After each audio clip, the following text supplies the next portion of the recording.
when we think about what is a manager's responsibility, sure, there's the responsibility that's on paper in terms of your position description, but then there's the beyond the brochure experience of what management really could and should be. Quite honestly, when you correlate the departure of people, attrition, and customers, there is, a direct correlation that when you're losing your best people, you're also losing customers. I recently had a conversation, this is more anecdotal, but I was just talking to a colleague who was working with this company for a number of years. She was the client, she was the customer. And I was asking her for a reference to this company. I said, would you recommend them?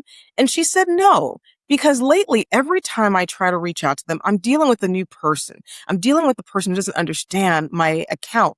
I'm dealing with someone who I have to re-educate. She said, find some place that's a little bit more stable. As human beings, we look for expectation and stability. That oftentimes is something that human beings resonate with, because if I know what to expect, I actually then know how to engage with you. But if every time I walk into the workplace, it's a whole different environment, and as a customer, if every time I walk into your business, it's a whole different dynamic, I'm most likely not going to truly feel invested. And so really good managers I have found are the ones who do say, this is my responsibility, because losing customers is a part of my, remit, and also keeping good employees.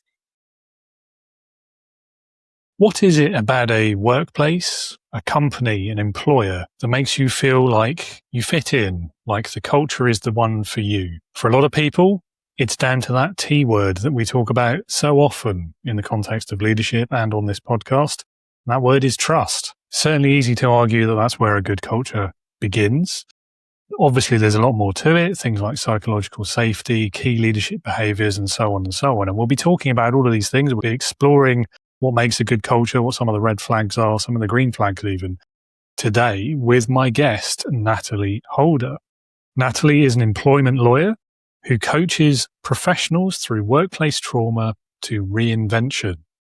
So whether you do have concerns about job security, you're perhaps fatigued by being passed over or ignored or underestimated at work, all of these things that contribute to feeling like maybe you're not a right fit for this culture, that the culture isn't the one for you, or that the company isn't the one for you, then Natalie helps with these challenges to reveal that unseen path and find your way to a more fulfilling and impactful future. So we'll talk about all of these things, from career journey to management to workplace culture, the role and importance of mentoring, of leadership, of feedback, and much more besides, from honesty to kindness to loyalty, empathy, building relationships, and of course, trust. It's a great conversation. Natalie is a very engaging speaker. She has very clear and well-earned expertise, and we will dig into many of the big issues that are facing the modern workplace today. And do check those show notes or stick around to the end to find out how to learn more about Natalie. Perhaps reach out to her, work with her if it's a good fit, or if anything that we talk about today sounds familiar. And if you are a new leader, you're working in one of these high-tech, rapid-paced, fast-paced, really challenging environments where technology is at the fore, where you are leading specialists and you are perhaps facing challenges like imposter feelings, like not knowing how to build the kind of team culture that everyone wants to work in, then do please also visit my website. It's on the screen right now. It's leadingwithintegrity.co.uk. It's also in the show notes, as is my LinkedIn profile. So do reach out to me if you would like to chat leadership. And do come and join us at the Integrity Leaders online community. It is built for leaders like you who are doing it for the first time or have been through a transitional period, a moment of change in your leadership journey, and you're looking for a supportive peer-to-peer environment where you can also learn the theories and practices of leadership. You can meet and engage with other leaders in similar stages of their careers, as well as those who are maybe a few steps ahead of you, and you can benefit from their experiences too. If you want to learn more about any of that, as I said, visit the website or drop me a message on LinkedIn. And I would love to welcome you aboard the virtual Starship Integrity very soon. It does help to be a sci-fi fan, but it's not mandatory. Okay, well, that's enough from me, at least until I start asking Natalie some questions. So on that note, let's bring Natalie into the virtual room. and I hope you enjoy this conversation.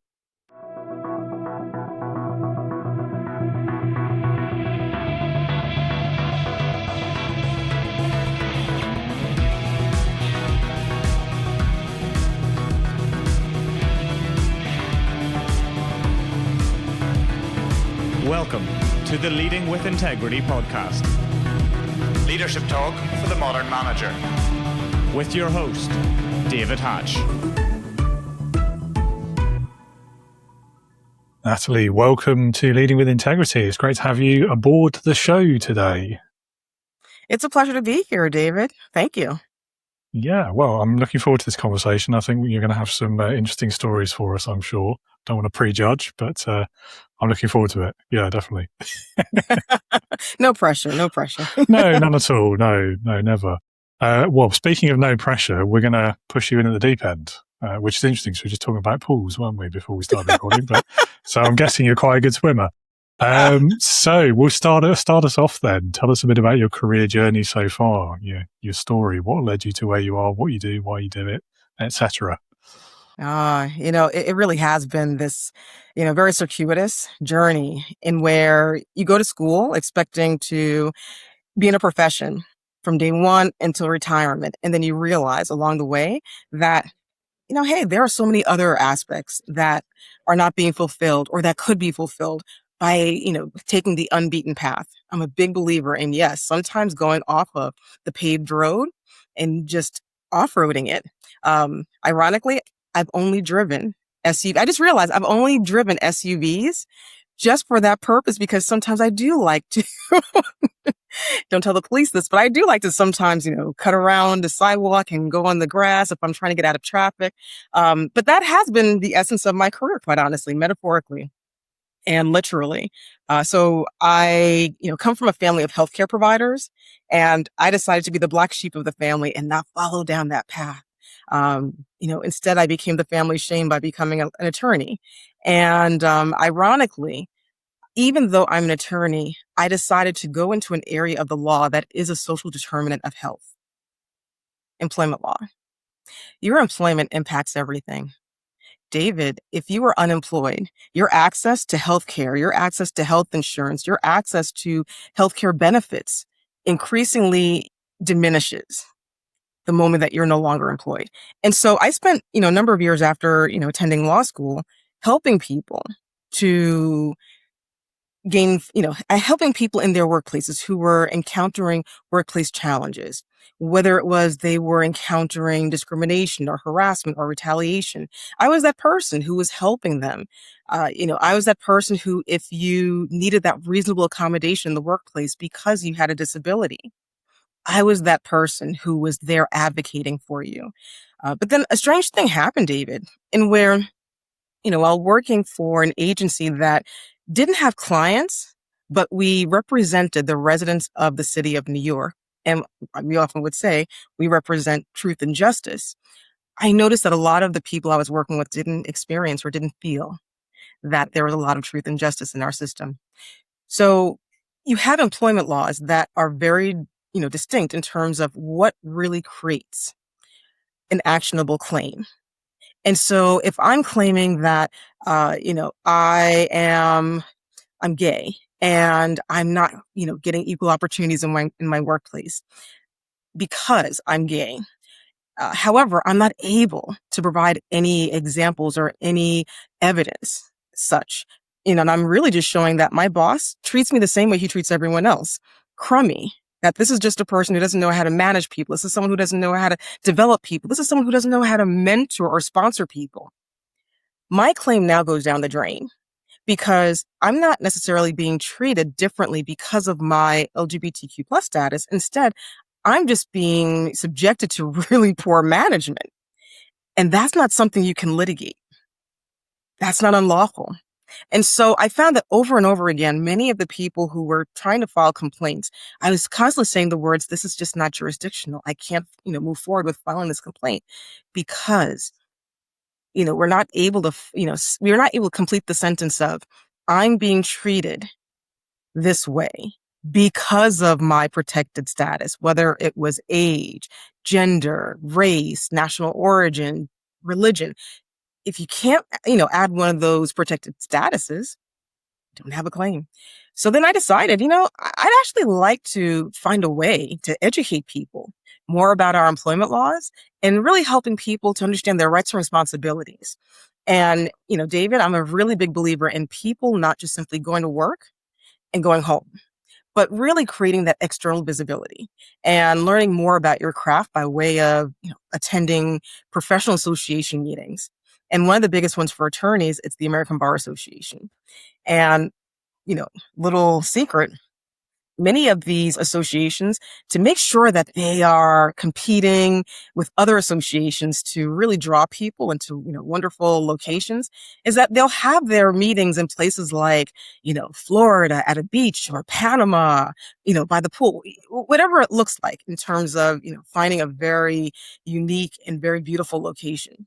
And so here I was just, sitting on a beach in Florida, and I struck up a conversation with a professor who had exactly what I was looking for. So he pulled me into, conducting consent decree order trainings. Consent decree order trainings in the United States are trainings that are engaged in because there has been a lawsuit. And in order to settle a federal lawsuit of discrimination, harassment, or any of our EEO laws, in order for a federal judge to sign off on that settlement, you have to provide training to your workforce. And that is training that is non-negotiable. You must provide this training. And so it's probably one of the best environments to conduct training in, because you can't just say, we don't have any money for it. No, you got to go forward and conduct this training. And so there was a company you might have heard, a little company named Fox News that had, a sexual harassment lawsuit. And I was a part of that team that went and conducted the consent decree order trainings. And I often joked that Bill O'Reilly, who was one of the personalities at Fox News at the time, who was the result of, or I should say, the cause of the sexual harassment lawsuit, I often used to say that he paid my mortgage for a few years. And so David, it was just a really wild ride, just on a daily basis, being able to really dig in with a degree that was so fungible. My law degree was not just a degree that got me into courtrooms, but it also got me into media outlets, and being able to conduct training and really helping people to understand more about their rights and responsibilities. Now, it'd be quite easy for me to make a sweeping statement now about bad management should be against the law and we're all against it and all this. But it's one of those things, isn't it, where I can sort of see both sides of this. Thank you as well for a concise but quite wide story there of your career. I think you've clearly rehearsed that and done it a few times. It's very good. But it has given me with lots of stuff to pick up on, and I don't know where to start now. But anyway, so we'll go with the bad management thing, because I think that's kind of relevant to what we're going to talk about today anyway. And then the link between workplace and health as well, I think, is really important. And also the employment law aspects. Now, obviously, there's differences in the US compared to the UK and other parts of Europe now as well, because we're not all the same anymore. Let's not talk about politics.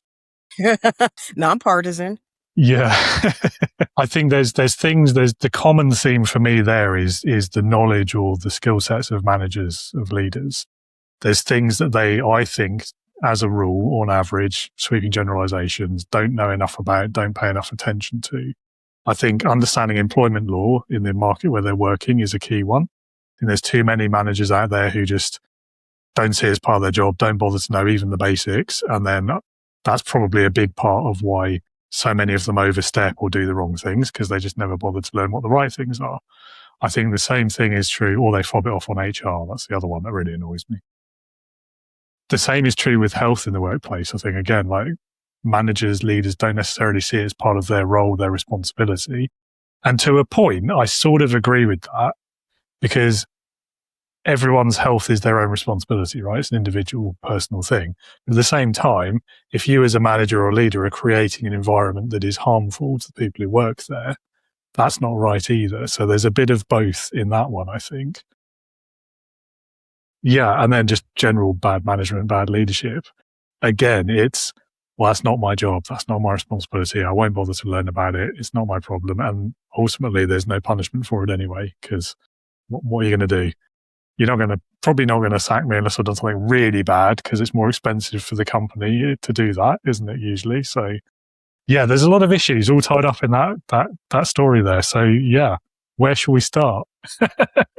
You've also dropped a number of nuggets that, I definitely want to pierce in where when we think about what is a manager's responsibility. Sure, there's the responsibility that's on paper in terms of your position description, but then there's the beyond the brochure experience of what management really could and should be. Quite honestly, when you correlate the departure of people, attrition, and customers, there is, a direct correlation that when you're losing your best people, you're also losing customers. I recently had a conversation, this is more anecdotal, but I was just talking to a colleague who was working with this company for a number of years. She was the client, she was the customer, and I was asking her for a reference to this company. I said, would you recommend them? And she said no. Because lately, every time I try to reach out to them, I'm dealing with a new person. I'm dealing with the person who doesn't understand my account. I'm dealing with someone who I have to re-educate. She said, find some place that's a little bit more stable. As human beings, we look for expectation and stability. That oftentimes is something that human beings resonate with, because if I know what to expect, I actually then know how to engage with you. But if every time I walk into the workplace, it's a whole different environment. And as a customer, if every time I walk into your business, it's a whole different dynamic, I'm most likely not going to truly feel invested. And so really good managers I have found are the ones who do say, this is my responsibility, because losing customers is a part of my, remit. And also keeping good employees should also be a part of your remit. When I wrote my book, Exclusion, Strategies for Improving Diversity in Recruitment, Retention, and Promotion. It was very interesting to find that the managers who really did find that there was an importance when it came to, one of the top 10 indicators of a broken workplace culture is informal mentoring and the lack of it. The managers who saw that they had a responsibility to provide that informal mentoring to their people created something very magnetic, and it's called loyalty. They have people that, I'm not saying this person's going to stay with you until retirement. However, when people feel as though they've been invested in, they never forget that boss. They never forget that manager, that leader who went, went beyond, once again, what's in the four corners of their position description and decided to really invest in their growth and development and their capability. Absolutely. I think there's, again, there's a lot to pick up on in here. But I mean, what we're really talking about is the culture of the workplace, ultimately. Yeah. And we've got a few questions on this that we'll get to in a minute. But that mentoring piece, again, it's anecdotal, but I have personal experience, personal stories of that as an employee and as a manager. So, and I've told this story on the podcast before, so I'll gloss over it very quickly. But basically, the first manager I ever had, first senior manager, my first job was a temp job. Even though I was a temp, he still took an interest in my career, my plans, my personal development. He would sit with me whenever he was in the office, which wasn't always because it was a huge multinational company and he worked in Canada most of the time. But when he was in the UK, and he would do that with everyone. I watched him do it. He'd sit down, he'd say, right, what are you working on right now? What are your personal development goals? Where do you see yourself in? All those sort of questions. He didn't have to do that. I mean, he was like a global VP and I was the office temp in their smallest office in the world. And it's that sort of thing. And it stands in contrast to managers and bosses that I had later in my career, pretty much all of the others I ever had, in fact. And I've often thought about what was the difference? And I think it was the main difference. It's that the informal mentoring, as you called it, but the interest in your development. Every other boss I ever worked for, I had to chase them for help with my personal development. He was the only one who came to me first. And that's the difference. And I think that's why it's stuck in my memory so well. And the whole idea that you're even talking about this supervisor versus everyone else, that resonates. That means that this is someone who really did plant the seed of loyalty and interest in you. And so, quite honestly, this person to me has had, greater return on investment for just sitting with you and not micromanaging you and not in any way making you feel as though you were incompetent, but sitting with you to really coach and guide you. I'm a big believer in, the coach approach to leading. The Uh-huh. whole idea of you might not necessarily need someone to tell you exactly what to do, how to do it, and the tools to use, but instead someone who's going to spark the questions and the innovation in you by way of having the conversation and really being able to tap into your inner genius. Yeah, I really like that. The kind of, you start with the questions. Sometimes people will need you to just give them the answers, especially if it was like me, like literally my first office job ever. Like I wouldn't have known where to start. I never would have found the answer on my own. So sometimes I did need the answers. But then later in your career, again, had the opposite experience where I was sort of a decade in the industry and I knew the answers. I just need to be left alone to get on with it. And yet I was still getting the answers pushed at me anyway. But I think that's starting with a question like, what are your needs kind of thing? How can I support you? Those sort of open-ended questions just to see where people are before you then decide which path to take from there. I think that's a really powerful way to start that conversation as a manager. And not everyone does it because of all sorts of reasons, I'm sure, not least being the general stress levels of management these days. But yeah, it makes a difference. Well, may I tell you my theory on that, like why it doesn't happen? Please do. Yeah. So, it's common knowledge that oftentimes people move into leadership not because they're good leaders, but because they're functionally good at their substantive work. So if I'm an engineer, I'm brilliant, or if I'm a mechanical engineer, I'm brilliant at the work of, mechanical engineering. And so it's assumed that I should now be leading people to also do what I do. So the thought is I can reproduce myself by way of managing these people because I am, I'm a subject matter expert in my area of work. And that's a false notion. And we all know that. But I go a little bit deeper than that. And I say it's that, and we also have never really been taught how to be leaders. And then ultimately, a lot of us are carrying our own baggage as leaders or as people, not even as leaders, but as people. So, early in my career, I worked in a very dysfunctional office in where I just saw the cycle of dysfunctionality in where because my boss was treated very, my boss was, denigrated at times by his boss publicly. What do you think he did to me? And what do you think he did to my colleagues? It all landed on us as well. I'll never forget. We were going to a meeting and it was a public meeting and his boss said to him, what? Dog ate your jacket? So for attorneys, your jacket is a part of your uniform. Even if you're not going to court, you always have a jacket with you because you never know if you're going to get that call to go to court. Now, remember, we weren't going to court that day. We were going to a meeting with another agency.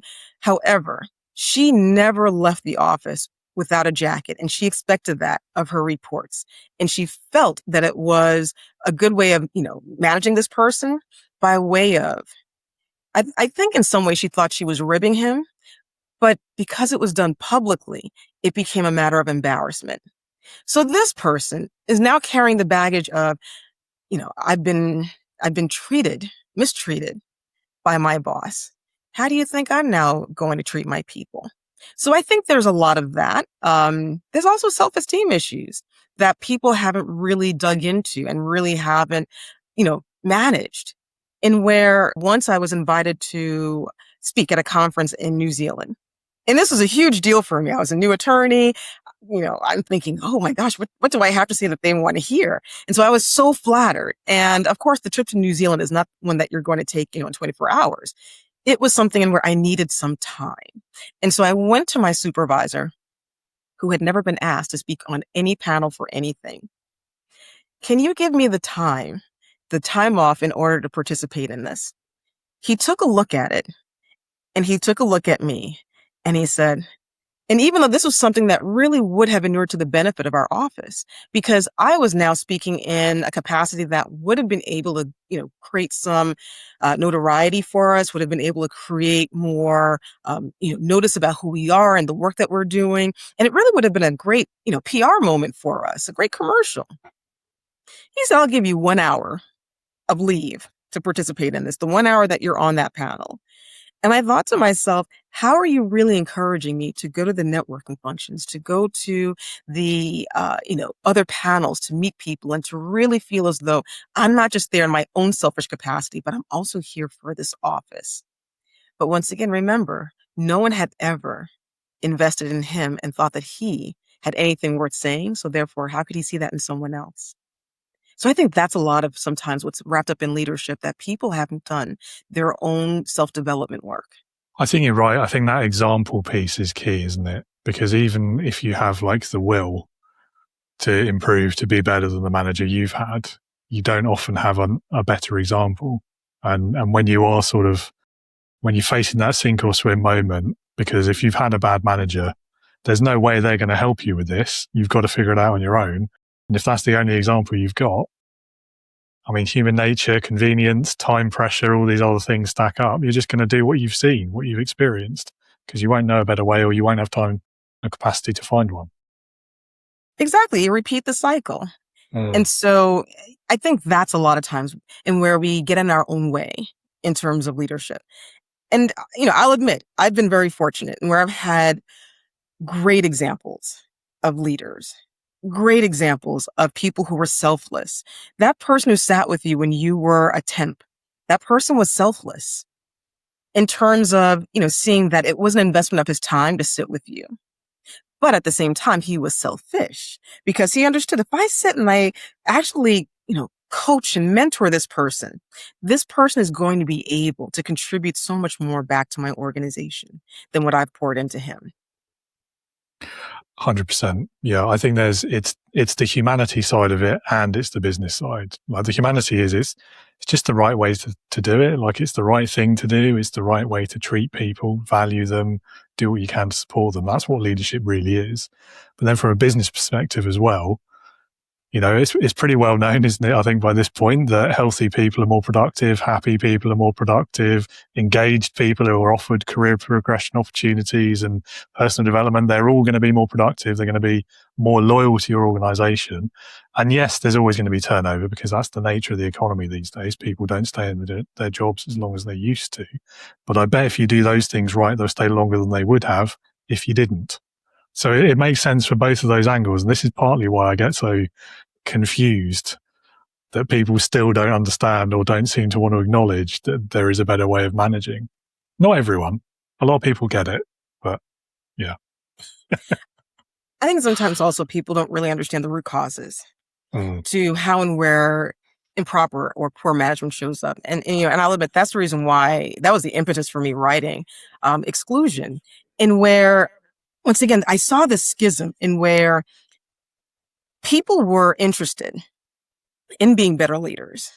People were trying to figure out, how do I keep my good people? But they didn't know how and where their systems were broken. They didn't know how and where their behaviors were showing up.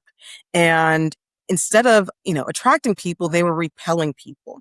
And so I collected, a number of testimonials in where people shared raw thoughts and feelings around how these, 10 indicators of a broken workplace culture were showing up for them.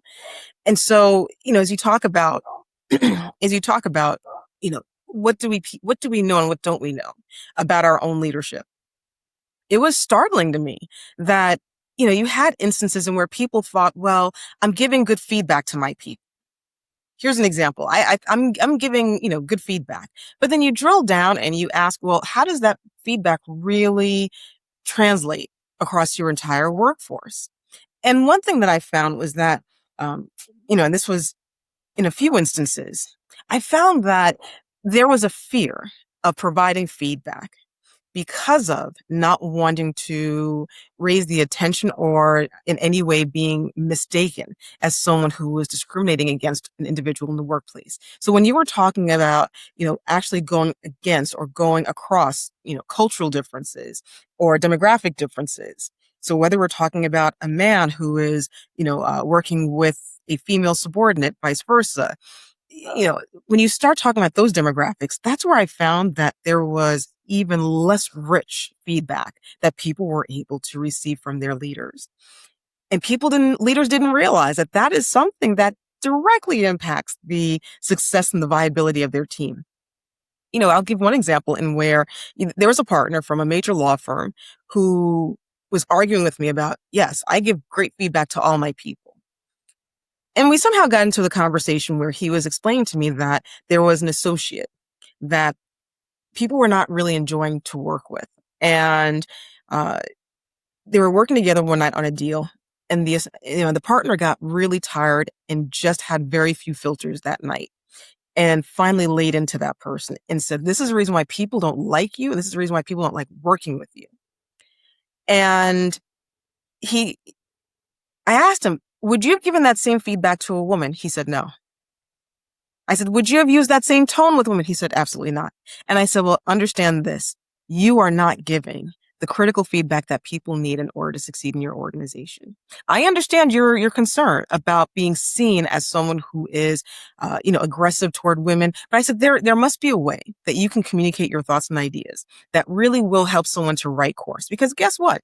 That associate who heard that diatribe at 2:00 in the morning, who understood now why people were passing up on working with him, he actually started to straighten up and started to actually shift some of his behaviors. And he was a little bit more cognizant of how he was appearing with other people. That's what feedback can do for people. Don't get me wrong. Not everyone listens to feedback. Not everyone actually will, understand it or even care to implement it. But many of us, and particularly as we start talking about the generations that are entering this workforce, I can't tell you when I was, so in one of my former experiences, I led strategy at Stanford's Federal Research Laboratory. I can't tell you how many of the, millennials on my team and the Gen Zers on my team were always asking for feedback. There was never an assignment where they didn't want to know, how did I do on this? Silence was unacceptable to them. They wanted to know where they did well and where they could have done much better. And I think that's fair. I've always found there's a huge connection between how much you trust the person you're working for and whether you want to listen to their feedback or even hear it in the first place. I think trust comes up so many times in so many different aspects of leadership, but this is one we've maybe not explored before, I think. And there's also this, so you were talking about leaders not necessarily feeling comfortable giving the same level of feedback or in the same way to different people.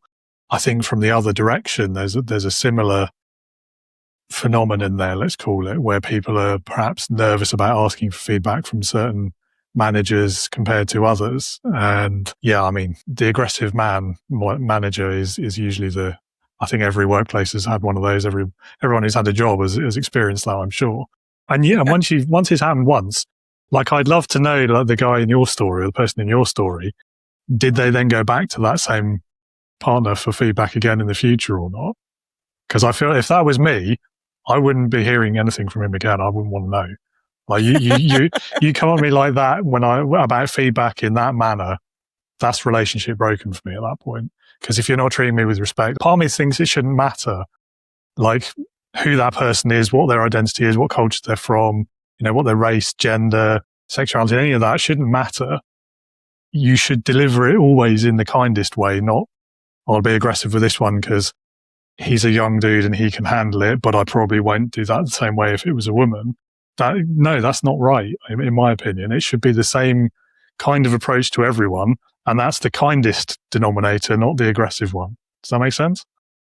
It does. And maybe I'm being naive, but yeah. And I just want to make sure that I'm clear in that this partner really was just tired. And he admits that his filters were completely shriveled by the time he had this conversation with this associate. And he actually, I think that he even approached the associate and explained that he should not have approached him that way. I wouldn't say he apologized, but I do think he also tried to make amends. No, I get that. And we're all human, aren't we? And we all do things at times that we shouldn't or that we regret immediately. But I think once you're in that senior sort of leadership level, it's on you to be self-aware enough to realize, okay, I'm a bit tired, I'm a bit short-tempered, I maybe shouldn't have this conversation right now, for example.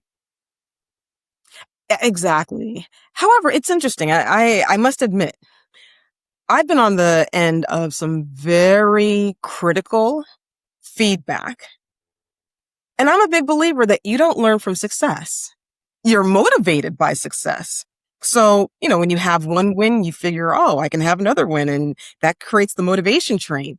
However, it is the feedback that sometimes can be critical and can sometimes be brutal that builds up that strength and that grit, that inner ability and capability to persevere. I think back to, so I'll admit when I was, a newer associate, I was, to say the least, I was a little, I was a little disorganized. And so what helped me to become the organized person that I am today, I will always thank a red-faced partner for leaning into me. And I mean, he leaned in hard one day. He was that partner who was not afraid to go across demographic lines to tell me exactly what was on his mind. And he said, you have no respect for deadlines. He says, I give you an assignment and your work is most or always late. And that stuck with me, David. And where until this day, and this is, I want to say now, gosh, I don't want to date myself, but that's going over 20 years ago now. 20 years later, I am still always thinking about deadlines. Matter of fact, when we got on this call this morning, who was waiting for you? That's a fair point. Yeah. No argument here. And so that partner drilled into me the importance of timeliness. Now, was he kind as he was giving me this feedback? No.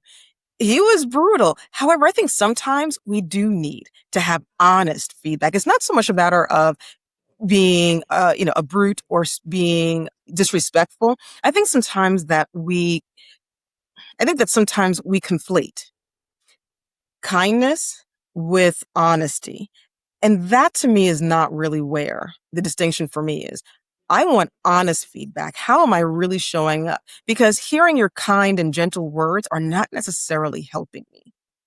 And I'll admit, for people who are historically underrepresented in various professions, it is that honest feedback that is going to help them to, unravel the mysteries of their organization. Every organization has that culture, their norms.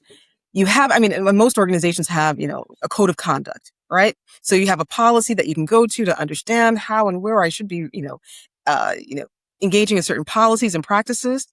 But then there's the culture and the norms of the organization that are not written. The culture and the norms that really do eat strategy for breakfast every day. I'm a true believer in what Simon says about that. And I have found that when you are getting that very sometimes coarse, very raw feedback, that is what really helps you to not just understand where the rules of engagement are, but they also help you to understand where you fit within the organization. So I agree with a lot of what you're saying. I think you're right. I don't think we learn as much from success, mostly because human nature is that worked. I don't need to think about it anymore. You're not going to dig into why it worked.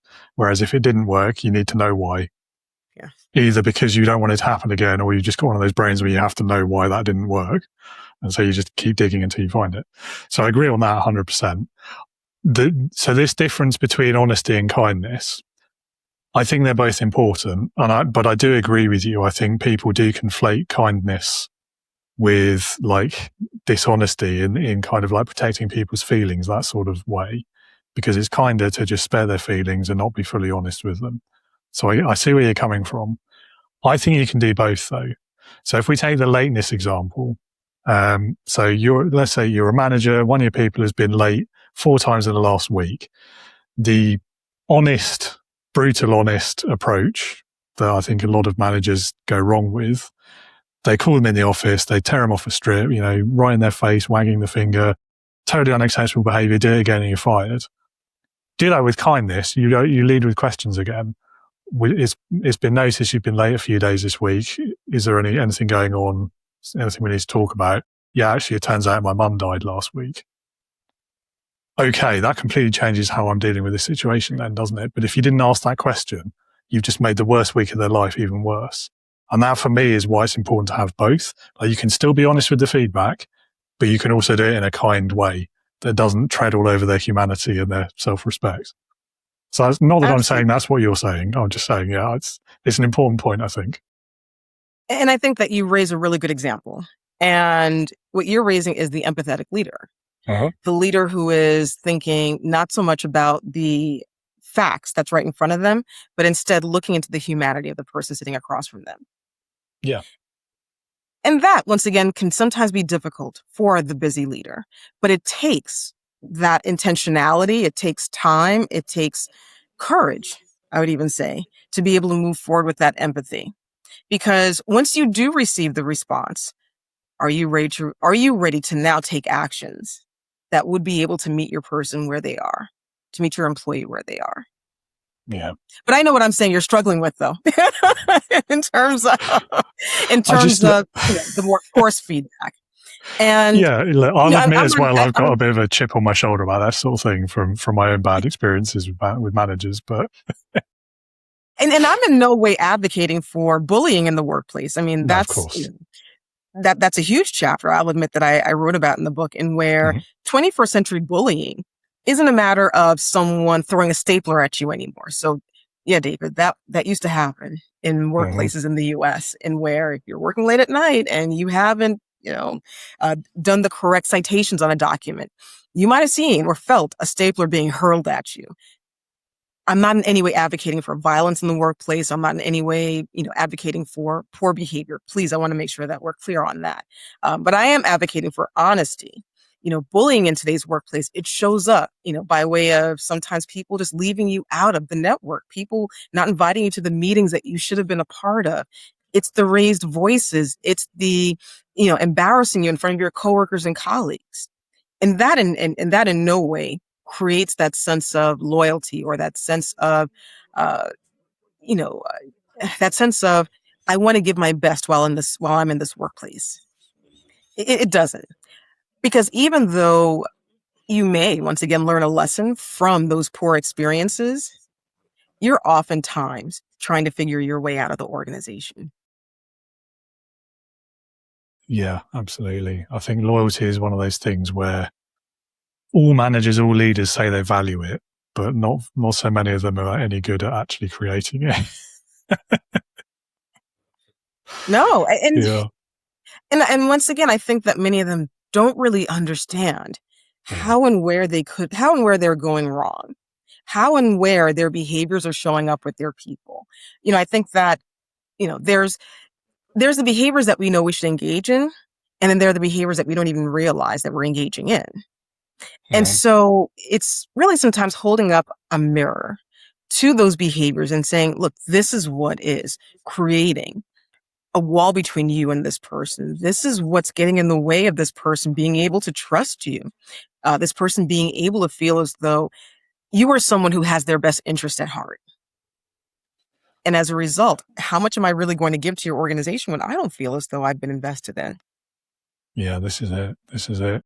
It's, going back to the empathetic approach again, this doesn't always work, but I think it's a good place to start, is like, if the roles were reversed and my manager had spoken to me in this way, how would I have responded? I find that's a good place to start. And it doesn't always work, because we're all different and we all react to things differently, don't we? And everyone's got their own context and experiences that maybe they wouldn't react the same way you would, but it's a start.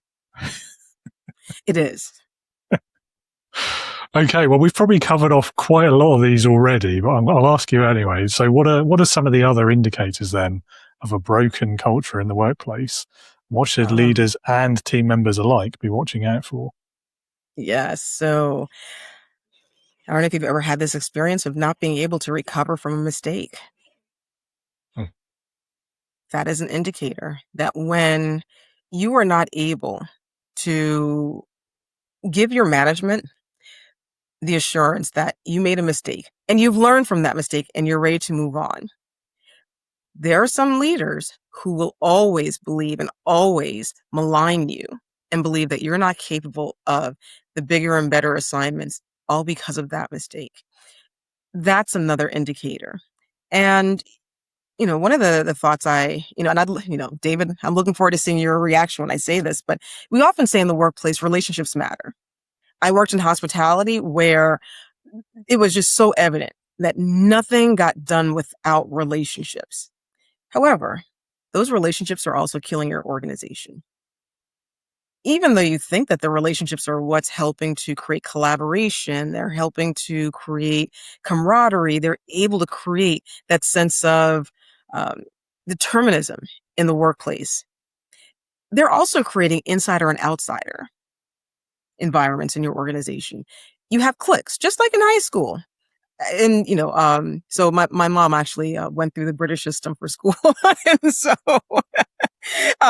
I'm a little familiar. It was interesting when I was going to college, my mom was asking, when am I taking my O levels? And I thought, what?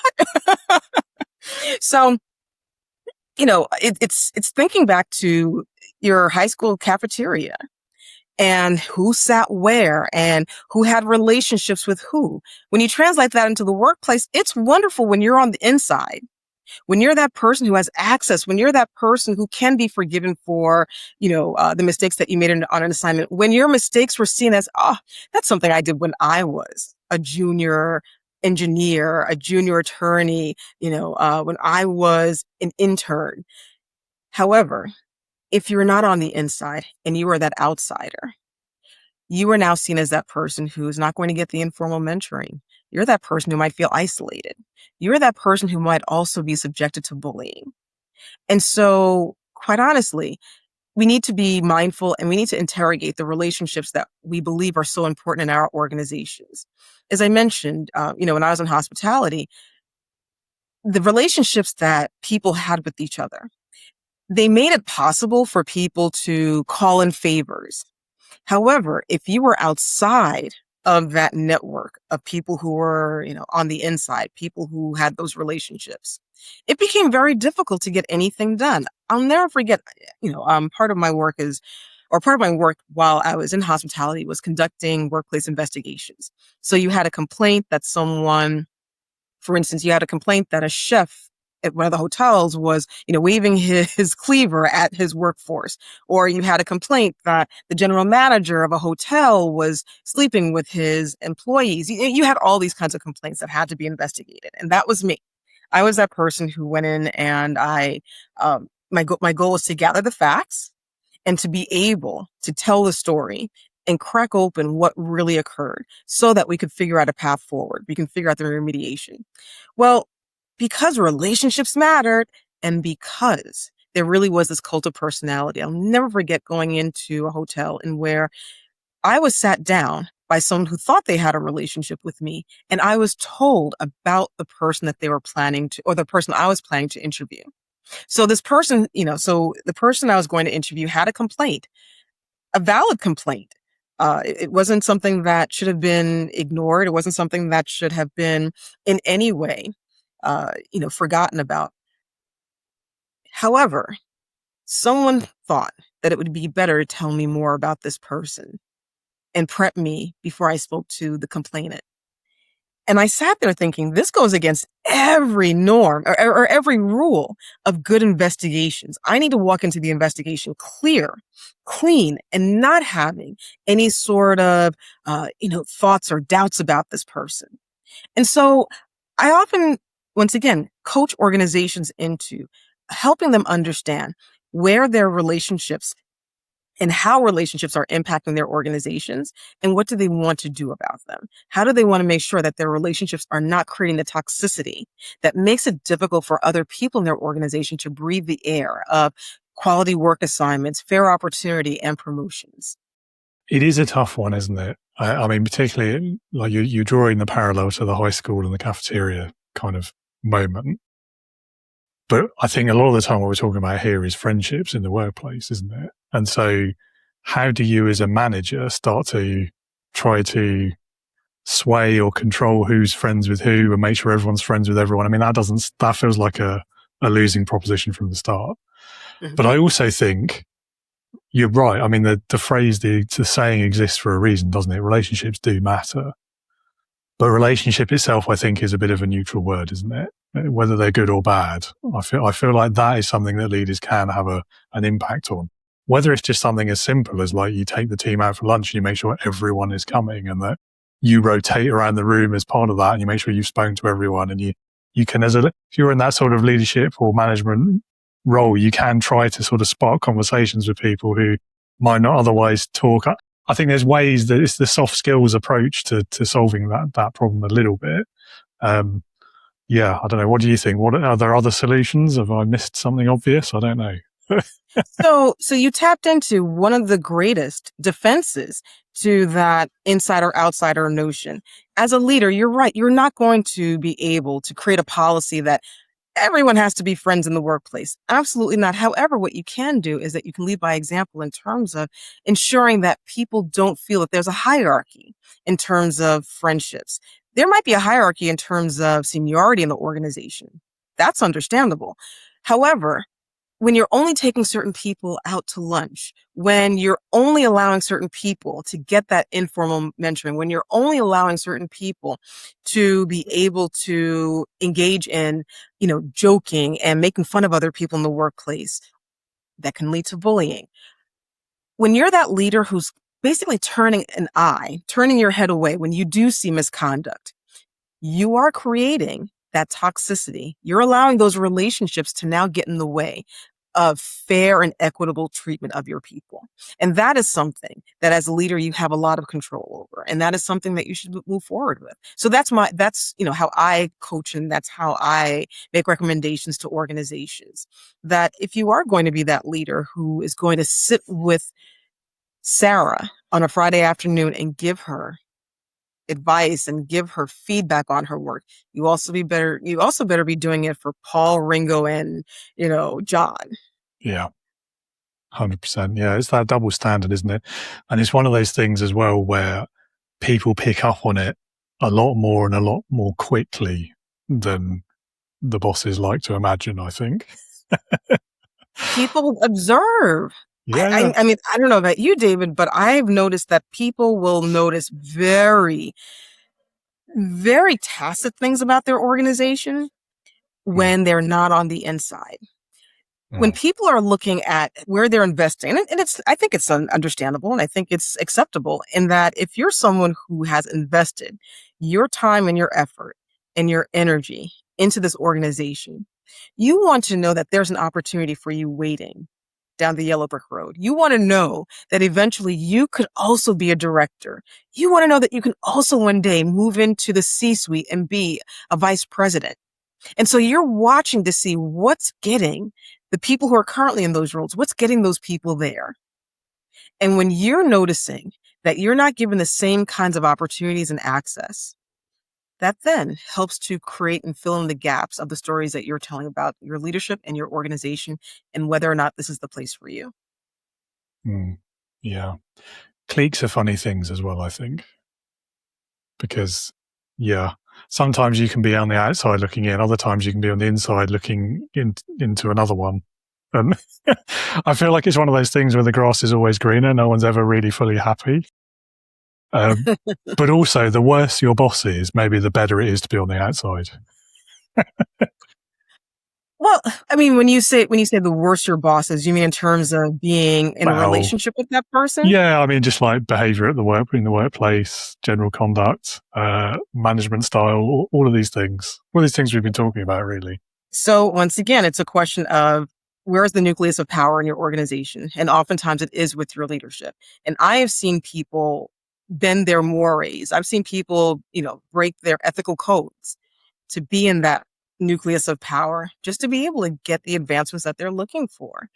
Or once again, you're basically, training your competition in many of those circumstances, and where people really are just trying to figure out, where is my next out? Where am I going to? Yeah. I mean, so your point there about bending their principles, that's exactly what I was hinting at when I said it's better off to be on the outside. I was slightly tongue in cheek, but I think, outside the clique or outside the organization, one or the other, probably both. Yeah. Okay. So time is flying. This is going well. I'm really enjoying this, and we've done one question. So this is good. So whenever I have an HR person on the show, I normally ask them, what's their craziest HR story? So given your expertise, you've probably had to deal with a fair few workplace crises over the years, I would imagine. And then there's usually fallout from it. So, I mean, you've given an example already of like a misconduct investigation. Other ones that a lot of businesses face, like they lose a major customer or they don't get some investment in, that everything was depending on something else goes wrong, COVID happens, all of these kind of things can have huge impacts on the organization, on the culture, on the people. So what's the best advice you can offer to a leader who's trying to rebuild a culture after something like that has happened? Mm-hmm. So I'm a huge proponent of culture repair. Culture repair is after you've had a workplace crisis, it's understanding what do your people need in order for them to feel psychologically and physically safe. So you ask about one of the, craziest or one of the most zany situations I've been in. It actually was not just zany, but also life-threatening. Uh, on New Year's Eve, I got a phone call that I needed to be a part of a senior management team meeting because we'd almost killed someone. So I worked for a laboratory that was doing maintenance, or, there were some people doing maintenance on our machines, and there was an arc flash. And, this was an arc flash of like thousands of volts of electricity. And this person was severely injured. Luckily, the person didn't die, but you can imagine this person was not returning to work. And now the question was not so much just this person and their family that we're, of course, trying to take care of, but we're also thinking about the other people who witnessed this and the other people. And notice I'm not saying employees. We're talking about the people who are going to hear about this, also wonder, is their workplace safe? And so what we could have done was, you do your your after action reports, you do your investigations, and, you come up with recommendations, and that's it. But interestingly enough, you didn't just have people who were on the, on the side of the business that focused on engineering and maintenance. You also had people on the operations side like myself. It was important to make sure that you had all hands on deck to engage in the culture repair, because you also want to tap into people's understanding and their sense of what is their organization looking like for them right now. You wanted to also tap into their senses of emotional and psychological safety. And you needed people with that expertise to be able to have those conversations. And it also wanted to make sure that it wasn't just simply saying, all right, we are going back to business as usual now that everything has been resolved. There was a sense of this hasn't been resolved for an entire year. And it was a true investment of continuing the conversation, continuing to create an environment of, if you see something, say something, and really not just having those being words on a wall, but instead bringing those sentiments into meetings, bringing those sentiments into conversations, and really making sure that people understood what our values were as an organization. I find that oftentimes that when you are talking about workplace crises that can result in an investigation, like someone has been sexually harassed or someone has been, uh, you know, told denigrating words and denied an opportunity because of one of their protected classes, there's a feeling of, well, just apologize and move on as an organization. But think about how you feel as an employee after that's happened. You wonder to yourself, could this happen again? And when will this happen again? And I often say that when you move past and when you try very quickly to move past for culture repair, you're waiting for the next lawsuit. Or basically, you're just planting the seeds for the next lawsuit. I remember years ago, I was brought in to do some mediation work for a television company, a television show. It was a very popular television show back in the 90s. It was a talk show. And one of the producers had told their assistant producer, I need you to find me, some people for the segment that we're doing, but make sure that they are articulate and aren't those Black girls that you found for our last segment. Well, the assistant producer was a Black woman. So you can just imagine where this was going, right? Very bruised feelings. And so during the mediation, and the goal of the mediation was to find an alternative dispute resolution mechanism. The goal was to figure out how do we continue working together and repair what has been torn apart. The producer apologized, and the producer, said, I shouldn't have said that. I understand why my words landed the wrong way. It was like, all right, let's go back to work. And I said, no, we can't, because our assistant producer most likely has something she wants to also say. So in that real moment, it didn't take years to repair it, but just in that moment, you could see how the producer wanted to get back to work, wanted to actually get back to her substantive work, wanted to get past the embarrassment and her reputational damage in that moment. But sometimes as organizations, if we look at that metaphorically, we do need to sit with those moments, and we do need to be intentional and strategic about what the culture needs in that time in order to repair itself.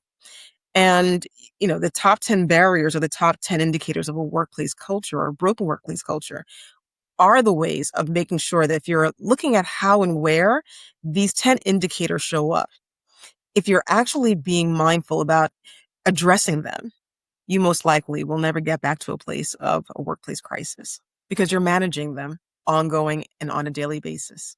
Thank you for that. I think, the apology point. I mean, it's nothing as severe as your examples, but I've seen that before as well, where people, right, I've apologized. What else do you want? It's over now. Move on. And let's say, like in the example of discrimination, let's say somebody didn't get a promotion because of that. An apology, I mean, it's worthless, isn't it? It doesn't make up for the fact that they've now missed out on probably tens of thousands of dollars in earnings for the next few years because they didn't get that promotion. And it feels, I get why people think, well, I've apologized, because that's like a social norm, isn't it? I said, I'm sorry, I won't do it again. Can we move on? But it's a bit too convenient, I think, and it overlooks the damage that has potentially been done. And it doesn't really do anything to address that either. And it makes it very difficult for you to trust Absolutely the leader and the organization that it won't happen again. Yeah. I mean, it's the same with bullying, isn't it? Like, I've been known to say that culture is the worst behavior that you're allowed to happen in your organization. That's ultimately what it becomes in so many businesses, particularly when people aren't actively working on the culture, which very few do. And I think bullying is another example of that, isn't it? Like, people get a bit too, maybe complacent is the word I'm looking for, particularly like senior leadership, where they're not really seeing it happen probably, or they're the culprits, but they don't see it as a problem. So they don't really want to deal with it. And they think it will just go away on its own. And then lo and behold, you've got this horribly toxic culture where nobody trusts anybody. Nobody trusts the leadership to look after them. And the turnover is very high. And that's why it's so important to make sure that you are attending to those issues. So with the example of the employee who was severely injured because of a safety mishap that we actually helped to create. We helped to create a culture where yes, people were racing to the bottom and where they weren't feeling safe enough to let us know when there were issues with their PPE, where there were issues with, things that they saw that were unsafe. And so for I wouldn't even say just a year, for the years that followed, we made sure that we weren't just simply, once again, looking at culture as the worst things that you could do. We were also looking at culture as what are the better things that we can do. And so that was the investment of time, effort, and energy that we made into ensuring that our people felt safe, such that when we took a culture climate survey, overwhelmingly, people said that they felt safe in our organization. An organization in where just 9 months prior to, someone almost died because of a safety incident. Mm-hmm. Yeah. And that's exactly the difference we're talking about, isn't it? It's when you actually do go through that intentional process of working on your culture instead of just letting it happen. I mean, it would be nice if more companies did it without needing like a near-death situation to prompt them into it, but we'll get there one day. Exactly. And look, I mean, to their credit, there are many organizations that do understand the importance of culture repair, and where they don't just simply try to breeze past and breeze through what the pain point was for the organization. Organizations that I've worked with, and where they do see the need to actually go beyond just the compliance training. And they really do sit with the hard and difficult work of how are we making sure that people can recover from mistakes? How do we make sure that there is parity and that there's equity in how people are getting quality work assignments, and that people aren't struggling with dual identity and feeling as though they can't show up as, who they are in terms of the work that they're doing? How are we making sure that their authentic self can show up in terms of, the contributions that they can make to our organization? And how are we making sure that people aren't isolated, especially if they're the first or the only of a particular demographic group, how are we making sure that this is something that we are going to make a part of our priority in how we're treating people? Yeah, 100%, 100%. And all the more difficult in a remote environment as well. Yes. Because we mentioned COVID earlier, so we should mention that as well. Yes. But once again, it's a matter of like, what are you building into the different systems and structures? And, remote work, it's a similar system and construct of working. It's just a question of how are you going to be intentional about ensuring that your people feel included? Are you sending gift cards to people who show up on the, Zoom meetings to make sure that they can purchase a lunch when they're not able to come into the office to have a meeting with you? How are you making sure that, this is not going to be something that drives a wedge between you and your people, but instead meets them where they are? Absolutely. Absolutely. Okay. So question wise, we're going to forget a whole bunch of them, I think. So we sort of talked around this a bit earlier, but I mean, these kind of the broken, the bad, the toxic cultures. One example that's popped into my head because of the story you've just told is, I won't name them just in case they sue us. They probably won't, but a major aircraft manufacturer who may have had a certain Netflix documentary made about them a few years ago. There was a whole thread running through that about safety culture. And the brutal truth at one point became clear that it was cheaper to just pay off the lawsuits if a bunch of people were killed than it would invest the R&D to avoid the problem so they wouldn't be killed. So profit, perhaps, is a reason why so many of these bad cultures exist, whether it's bad in the sense of unsafe, literally people's lives, or bad in the sense of an uncomfortable work environment where nobody's really happy.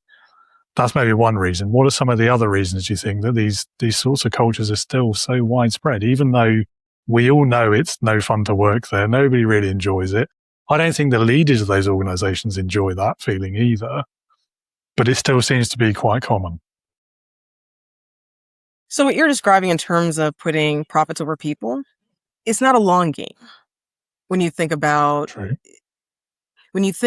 business vitality, I don't know about you, but I wouldn't want to be the focus of a Netflix documentary that didn't show me in the best light. I think about, what was that show? The Tiger something another, that other documentary that was on Netflix, in where a few years ago, this person and their business became a laughingstock because of how their story was told in the documentary. Similar with this aircraft carrier that you're talking about.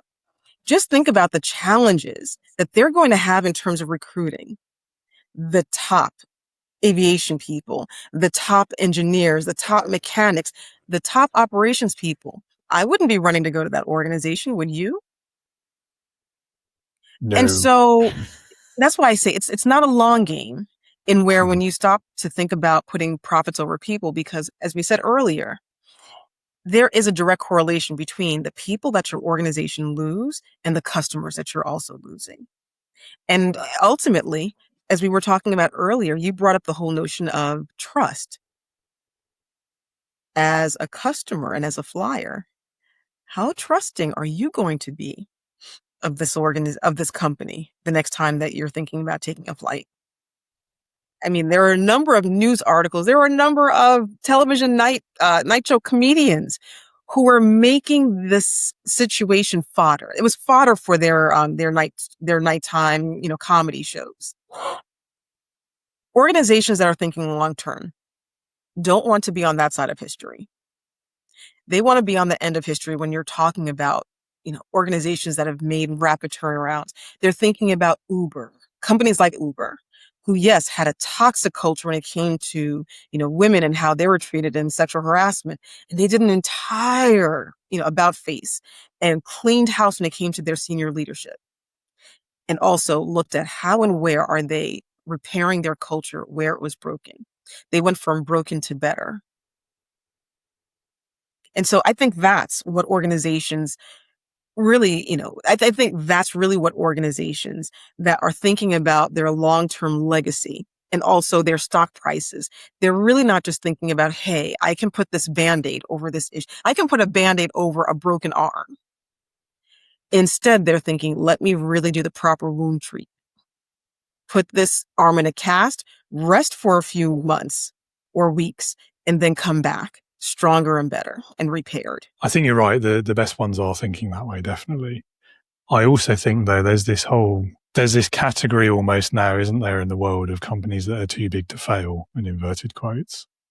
And I think those companies don't seem to really care about their reputations as much as they might have 10, 20, 30 years ago. And I don't know if that's a sign of without wishing to veer into it, but the sign of our politics in the world these days, where, again, reputation doesn't seem to matter as much as it used to. Or it's just they've literally got so much money, they just don't care. It doesn't matter. They'll just pay their way out of the problem. Maybe that's what they think. I don't know. Anyway, that's a bit doom and gloom, isn't it? Let's move on. If I may just step into that for just one moment, I do think that it may be more difficult for some businesses to fail. However, I push back. Well, I wouldn't say I push back, but I push forward with the question around, but are you really surviving as an organization? I think that when you look at some legacy organizations, which I will not mention right now, but when I look at some of them have been acquired by newer and different and by the new kids on the block, it says to me that no organization really is too big to fail. When I think about Lehman Brothers and how they went under, like who would have ever thought? And so I do think that it might take a while for you to fold, but I do think eventually some organizations, if they are that improperly managed, they're not going to survive the way in which they are, currently. They will be acquired. They will be reorganized. They might even be monitored by the government for quite some time. Yeah, maybe. I have to hope that that's the reality. Yeah. It's too depressing otherwise. Yeah. Right. Okay, let's move on to a happier question. So earlier on, I shared a story, which, if I'm being really honest, was my best memory of being led. I'd love to know what your best memory is of a leader that you followed. I had a boss who understood the importance of family, and he understood the importance of your health. And there was never a time in where you felt as though you had to choose work or your health. If you weren't feeling well, he'd say, stay home. He'd say, take care of yourself. When I had my son, he did not rush me back into the office. He said, and, I'm sure on some level, as the employment lawyer, I thought, I'm not sure if he can really say this to me, but he said, go home and have your baby. He said, we'll see you when you get back. And so I think that the employer who sees that you are a whole person and not just the worker bee, that's someone who actually, in my opinion, honors their people. I love that. And I don't know about you, but that's always the way I've tried to be when I was leading people as well. Like, especially with health stuff. I will never really understand people who insist that everyone works even if they're sick. Like, especially in a physical office. Yeah, bring your germs to work. We'll all have them. That'll be great. Like, that's not going to harm productivity at all. It's just, it makes no sense to me on any level. Exactly. And to be honest, we were in a very high stakes area. We were in law enforcement. So we were in a profession of life or death. However, he still found the space in the room to understand that if he's properly created an organization where there are backfills, you can take time to be the human being you need to be because there's someone else who can pick up the slack for you. And if there was no one else, he would do it. Yeah, that is great leadership, isn't it? And I wonder if that's why it was the way it was, because it was such a high stakes environment. So there was less room for things to go wrong. So you have to kind of build that in. And I wonder if you didn't have the complacency about that sort of thing that the average office or workplace might have. Well, let's just say there were other leaders in the organization that did not lead that way. Okay. Enough said. Yeah. Oh, awesome. Well, thank you for sharing that story. And I've only got one question left. Well, I've got loads, but I'm going to skip to the last question because I know you have things to get to. So this is my favorite question. It's leadership heroes. Leadership Heroes. If you had to pick one person, but it can be literally anyone you could think of, so they could be alive or dead, past or present, real or fictitious, but it's got to be someone who, in your opinion, would perfectly embody leadership. So which person is that going to be for you and why? I sit in Maryland, the home of Harriet Tubman, and I'm able to physically look outside my window right now and look at the land that she traversed. And I can't even tell you, I have a hard enough time walking to the stop sign, much less walking miles, running miles with other people with me, with babies in tow, all, in the name of freedom. And so she truly embodies strength, courage, tenacity, and selflessness when it comes to leadership. It's a good answer. I'm afraid someone's chosen her before, though, so no bonus points. Bad luck. But did they sit in Maryland? They did not. No, that's true. That is true. Yeah, you've got proximity on your side. But yeah, I mean, for me, that's a genuine answer. Bonus points or not. It's been very important that my family support the Harriet Tubman Museum. It's very important that I drive my young son past the shop where she was, struck with that metal object that, eventually led to her seizures. And it's important that he sees physically, what did the topography look like for someone who wasn't even as big as I was, someone who was small in stature, to be able to say, I'm going to get out of here and to actually do it. Perfect example, I think. I mean, we did say leadership heroes, didn't we? So thank you very much for sharing that. Well, Natalie, I've really enjoyed this conversation, and it's always a good sign that we barely cover any questions, I think, when we get to the end. But yeah, I mean, if you ever want to do the rest of the questions, you're welcome back anytime. One final thing I will ask you, if anyone in the audience would like to know more about you or the work that you do, what's the best place for them to go to learn more? Thank you, David. It's been a pleasure being in conversation with you, and I'm in the process of writing my next book, Culture Repair. Yes. So I would love to be able to actually chat with you about that one. If anyone is interested in the interim, however, in engaging with me, you can reach out to me at natalieholderspeaks.com. So it's my first and last name, speaks.com. Excellent. Well, I will pop that link in the show notes as well, so everyone can find that easily. It's literally right there. Lovely. Well, Natalie, have a great rest of your day. Thank you again so much for being with us.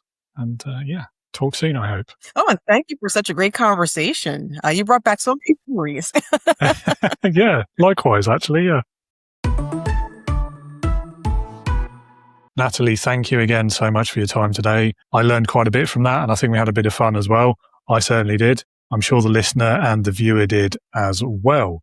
Speaking of whom, if you would like to know more about Natalie, do check those show notes, find the link to her website, perhaps reach out to her on the socials as well. I know she would love to hear from you. Thank you so much for being with us today. I hope you'll join us again next week when I'll be talking with a former pastor and a former FBI agent. Yes, it is the same person.